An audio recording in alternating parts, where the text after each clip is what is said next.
So ayun guys, meron naman kaming bagong inilagay. Medyo malalaki na to dito sa pangalawang pan. Medyo ibababad lang muna natin ng konti kasi baka biglang ma-shock ba ang ano nila. Kasi masyado din masilan din ang ang trachis. Ayan na siya. Pag mga ganito kalaki, usually yung iba nagbubuntis na, nagningitlog na sila, di ba? So yun, ano yung water baby na yun? So yun mamaya, balikan natin. Ibababad lang muna nung nakaganyan sila. Balikan natin pag nailagay na sila.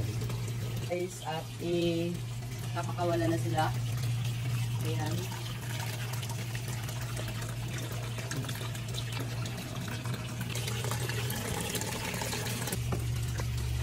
So ayan, second batch. Pagpapakawala ulit.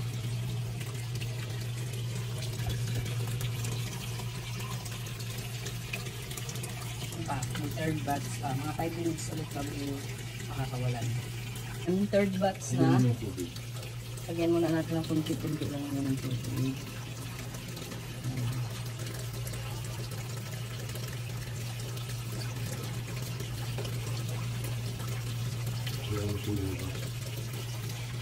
Ayan. Sila kung silang lalabas dyan. Ayan. Ito diba guys? Ayan, makakaglaan na. Ayan. Ayan.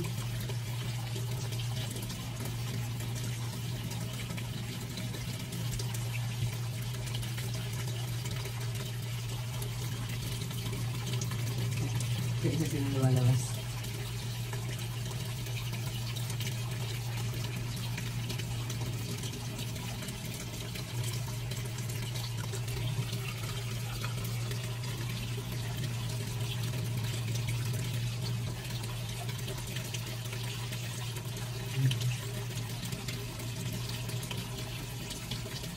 Ayan, tatlo.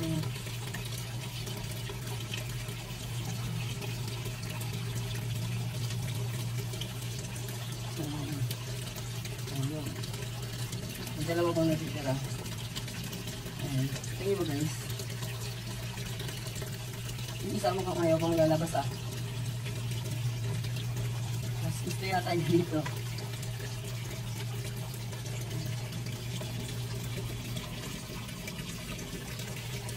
Gusto yata niya dito kumera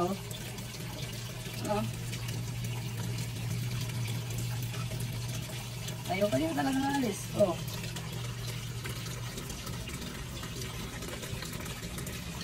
Ayaw pa nga alis.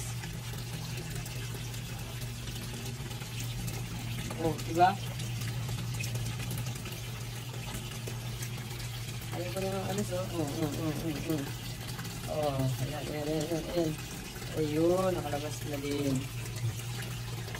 Ayun, tapos na. Yan, kanya-kanya silang ng taguan. Ayun. Hanap ng taguan.